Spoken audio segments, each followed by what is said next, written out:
transport, and I don't know, some of it's just some of the thoughts I've had and some of the grouches that I generally have and think other people ought to think about. So the basic thing is that the transport generates about 20% of the total global greenhouse gas emissions. And this talk is supposed to reflect on the changes in transport during the last 60 years and the increase in global emissions that this has caused. 60 years is, excuse me, 60 years is because that was when I was at school. So that's the sort of target I've picked. It'll also suggest some of the changes that we as individuals can consider and hopefully make to our lifestyles to significantly reverse this trend.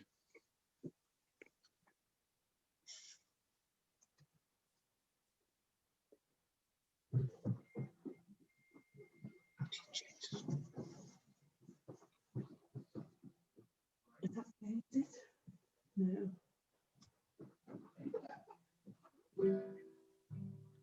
Oh, you're the house. Right, the total global emissions by different sectors are the industrial energy. It shows on this pie chart, that's the easiest way to look at it. Industrial energy is about 24%, building energy 18%, and other energy 8%, various other things. The emission for transport, which is the sort of cream area on the chart, is a little smaller than the emissions emitted by energy production used in the power industry, and it's similar to those used in buildings and for agriculture, forestry and land. And transport, which is about, as I said, 20% of the greenhouse gases, is the cream bit on the chart. And that's divided into the smaller chart, where you'll see that passenger transport accounts for about 45% of the total, and lorries about 30%. The other things are fairly, well, the ships and airplanes are 10%. The other things are quite small.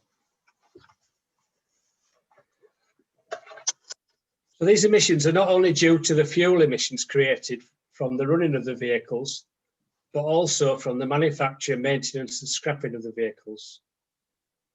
The emissions from all types of transport need to be tackled to reduce the total emissions generated and help to solve the climate emergency. It is, however, clear that large savings in transport will make a significant difference to the overall climate crisis.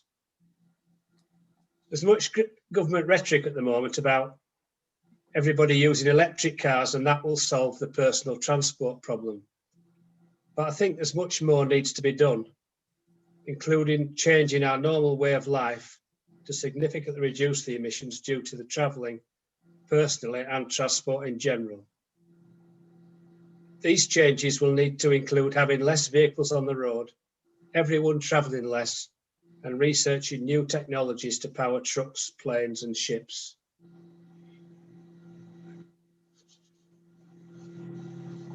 Governments are now developing plans to alleviate the current climate emergency. They are setting targets and encouraging new research and technologies leading towards the net zero targets and other goals set. The current main proposals, which seem to keep being bandied about, are based on large ideas, but not something that individuals can really target. The main three things I've highlighted are change to electric vehicles powered by renewable energy, develop carbon capture and storage projects, and power vehicles using hydrogen. Using electric vehicles is a way of removing the emissions being emitted by the vehicles in use, but most of the other emissions emitted by petrol and diesel vehicles will not have changed. These emissions will be due to the manufacture, maintenance and scrapping of the vehicles during their lifetime. The overall saving in greenhouse gas emissions during a vehicle's lifetime by switching to electric. We're estimating about 25 to 30%. But the batteries, which are also an integral part of electric vehicles, also require large quantities of rare earth resources in their manufacture. I'm also quite sceptical about how practical carbon capture and storage schemes would be. To date, there's only a very few small experimental schemes being developed.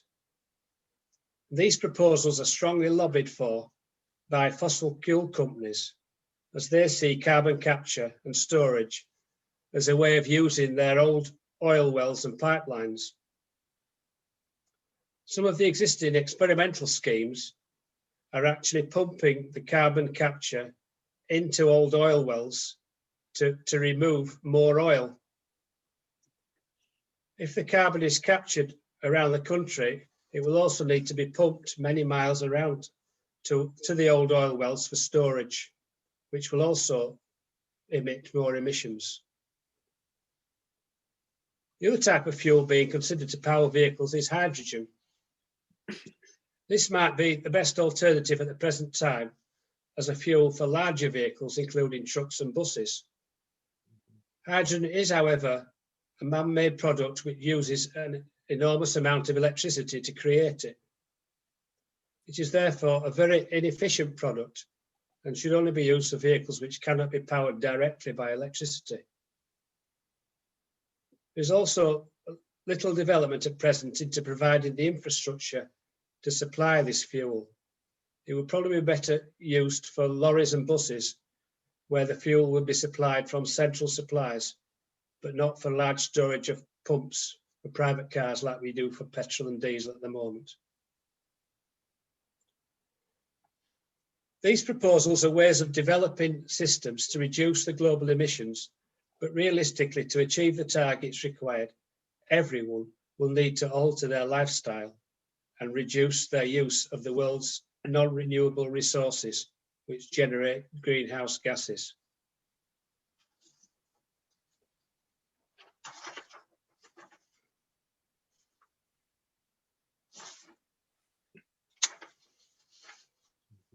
When I was at school, very few families owned cars. The streets were very quiet with little through traffic, allowing children to play in the streets. I lived in an inner city area, but I presume there were also very few cars in Selkirk and the surrounding areas. From the Google Maps, I looked at the streets where I was brought up, and I see that the school adjacent to the house I lived in, which had one or two teachers coming by car, now has a 50-space car park. And also all the streets were fully lined on both sides by parked cars. When I was brought up, there were corner shops in all directions around 100 metres away from the house, and parades of shops about 500 metres away. All these shops were a walkable distance, and there was never any thought that shoppers would not walk to them. For the larger shops in the town, residents would walk about 500 metres to a bus stop and use the bus into town. Even people who had cars would only use them for special occasions. We had a car because my father was a taxi, but we would never go anywhere in it except for the occasional day out in the country during school holidays or for a week's holiday in the summer. It just did not occur to people to use cars when they could either walk or use a bus. Since that time, car ownership has significantly increased, with most households having at least one car and many two or more. With car ownership, it is easier to use it rather than consider walking. The number of local shops has reduced, while out-of-town supermarkets and shopping centres have grown up everywhere. As these shopping areas are designed for cars, it is often difficult to go to them on foot without getting run over. Standing in Selkirk High Street for a few minutes, you will soon see that many of the shoppers come by car. many parking on double yellow lines, nip into a shop and come out with a couple of items. I suspect that many of these cars will have travelled less than 500 metres, so walking for most would not have been a problem. But because the shoppers have a car, it is easier to use it than walk. We're also not suggesting that we go back to the good old days. We do need to cut down on the use of using shops out of town. We need to shop locally where we can and walk or cycle and have better local bus services. So what can be done? A few suggestions. As individuals, we should make our own changes to the way of life rather than relying on the government's bigger projects. We need to be proactive and not wait to be told what to do. Things that we can do to reduce our individual emissions is travel less, buy fewer new products, buy locally, and these will make sufficient changes to global emissions. If as individuals we make some sacrifices to save emissions, we should tell our friends and families and encourage them and others to make similar changes to their way of life. We should also take notice of developments in the climate change being proposed by the governments and other technology changes. We can comment on whether these are right or adequate and follow appropriate new challenges and monitor how the climate emergency is developing. We should consider what our MPs and MSPs' views are and comments that they make on these changes and lobby them to ensure that the improvements in the climate emergency are made as quickly as possible. We should consider joining a climate lobby group who could keep us up to date with what is going on with climate change and let you know what actions you can take, particularly on the lead up to COP26. As individuals, we can change our own actions as they seem appropriate. Example, we could read up on current developments, lobby members of Parliament, write letters to appropriate organisations, sign petitions, join a march, and make changes to our lifestyle.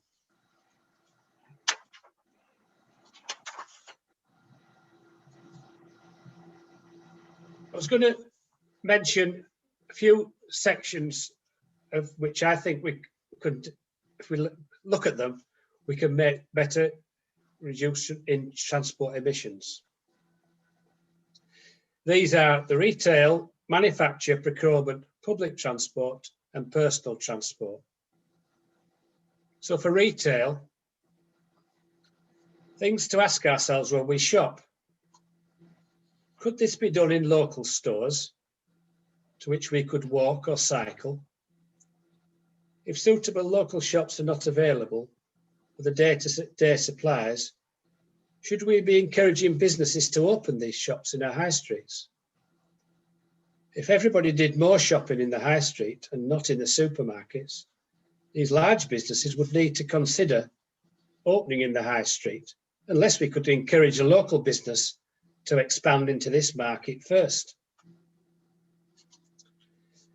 Internet shopping is now becoming much more popular due to its ease of access. However, it is not always the best option. Sometimes you need to see, touch and try on the goods before buying. Internet shopping for basic items, which could be sold on the high street, will also discourage new stores to open. Another big issue with internet shopping is the delivery. Delivery is usually very quick and relatively cheap, but this is causing hundreds of delivery vehicles driving around everywhere every day. Each address could end up being visited by more than one vehicle in a single day. These vehicles are emitting significant greenhouse gases all the time. In the Selkirk area, most of the delivery vans travel every day from either Carlisle or Edinburgh. That's around 50 miles each way. And this distance is too far to make electric vans suitable.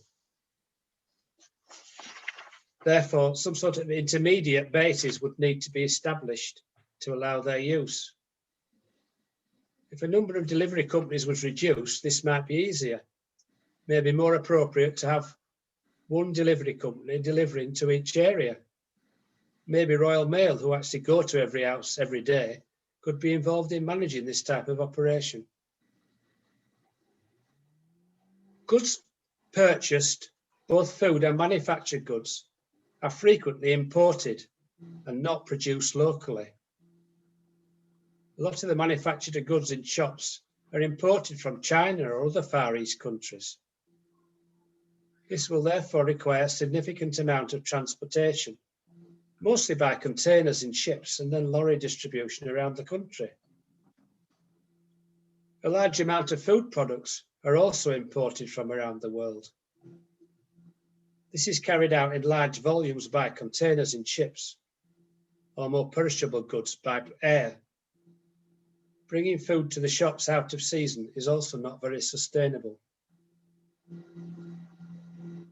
When we are shopping, we need to consider where the products come from, whether the transport was necessary, and whether locally produced products in season would be available.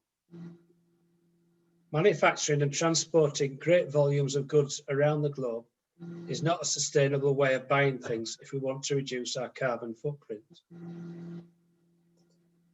Before buying something, we need to look at the international supply chains, where the food and goods have come from, how they will be delivered.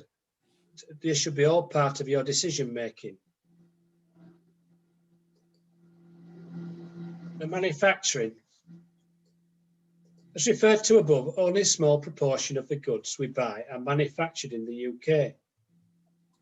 Much of our goods are imported, including clothes, and these generally come from China or other Far East countries.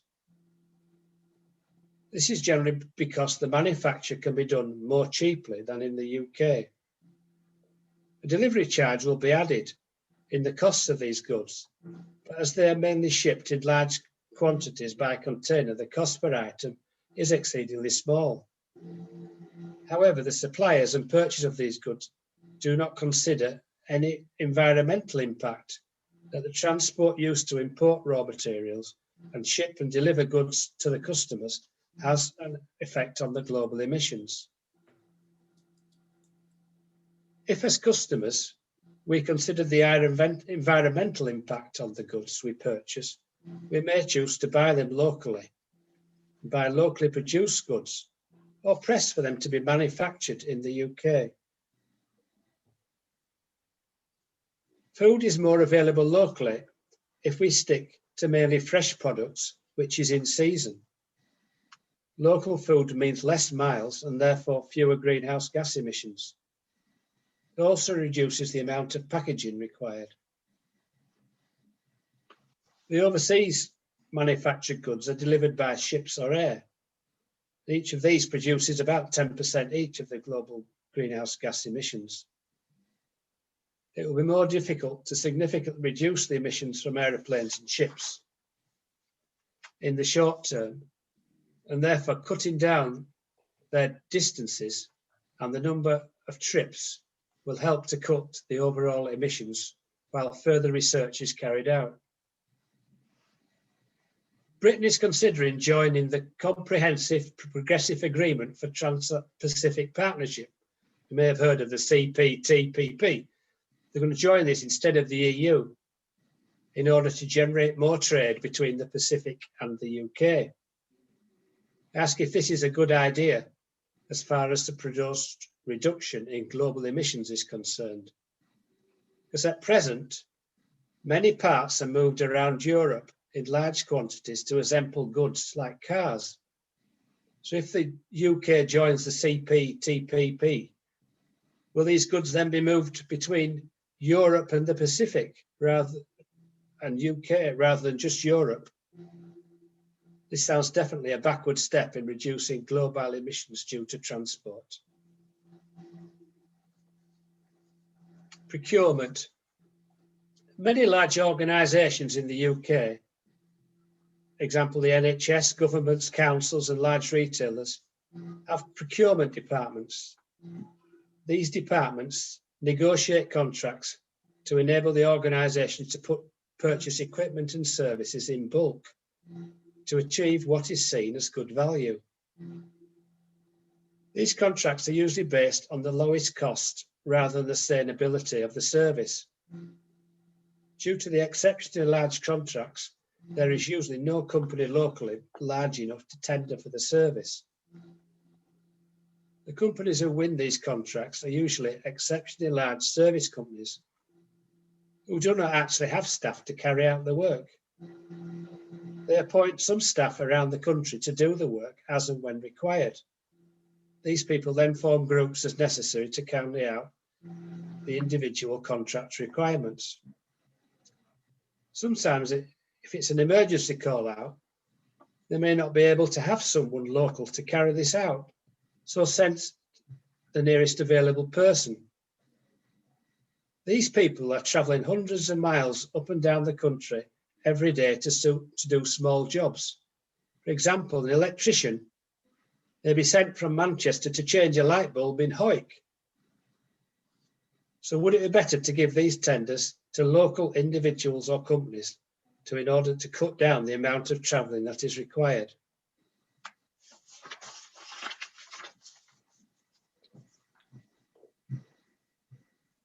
So public transport,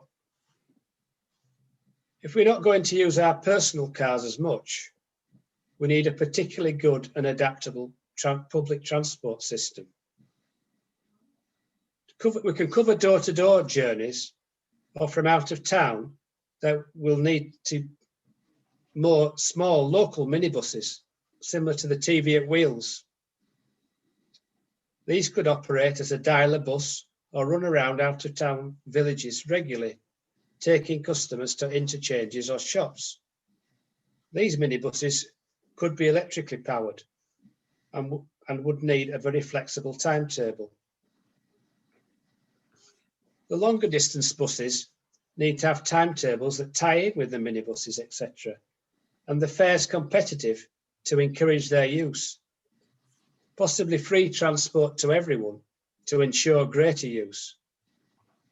The fuel of these buses will need further development. Some may be electrically powered, some could be hybrid, but others may need to be hydrogen powered.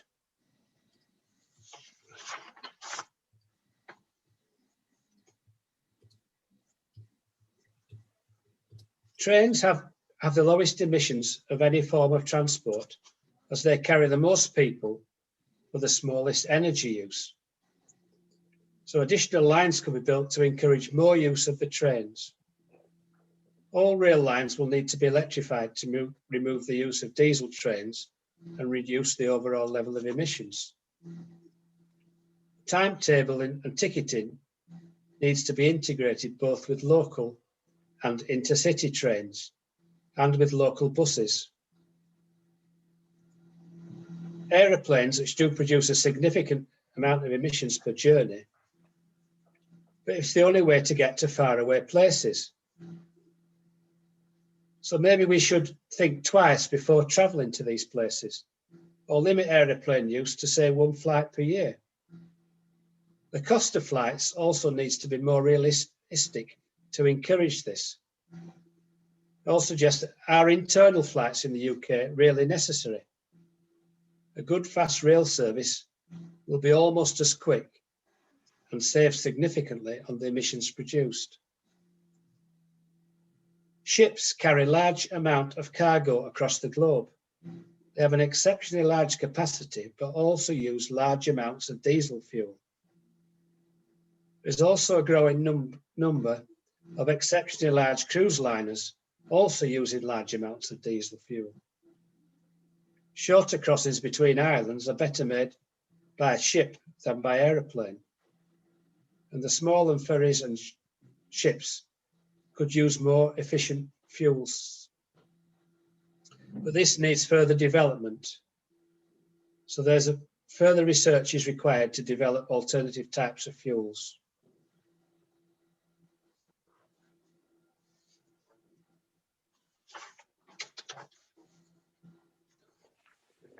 Sure. Done that, haven't I?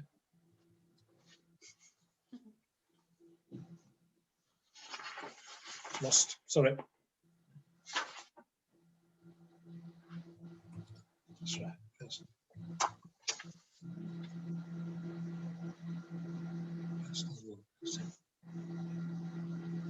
For shorter journeys, say less than 1,000 metres, consideration should be given to whether this can be carried out by walking. Doing this will not emit any harmful emissions. For journeys, say less than 15 kilometres, consideration should be given to whether this can be carried out using an e-bike. This will not emit any harmful emissions if it is charged from renewable electricity. Each household could be asking itself whether they need all the cars they have, or whether they need one at all. If we do need to keep a car, we should try and use it much less. The cost of owning a car is quite high, and therefore if we have one, there is a temptation to just use it all the time and not consider alternatives like walking or cycling. Maybe we could share our cars with others, friends and families. This will obviously need more planning, and you may not just be able to go when you want, but this would also reduce the number of cars, also prevent lots of cars stood around not being used. Okay. An alternative to using your own car all the time is to join a car share scheme, or joining a car club like the TV Electric Car Club in Hoyk, where you can borrow one at a nominal charge when you need it. If you decide you do need a car, consider buying an electric car. These do not produce any emissions when driving, as long as they are charged using renewable electricity. However, the manufacture of the car and batteries also generates significant emissions and uses many of the Earth's scarce resources. The infrastructure for charging the cars is improving, but it still has a long way to go to be as quick and reliable as the petrol stations we're used to. The main items that need regular replacement in cars are the tyres and brakes, and these will be the same for electric cars as for petrol and diesel ones. General servicing may be a little cheaper, although petrol and diesel engines are very reliable these days and require very little maintenance in their life. If you do require a small car, a two-seater electric car could be used for short journeys, as these are now coming onto the market. These are little more than an advanced electric buggy, and they're usually limited to 30 miles an hour. I would, however, have some misgivings about their safety on the main roads. A small vehicle on main roads at 30 miles an hour would not mix well with lorries and SUVs at 60 miles an hour.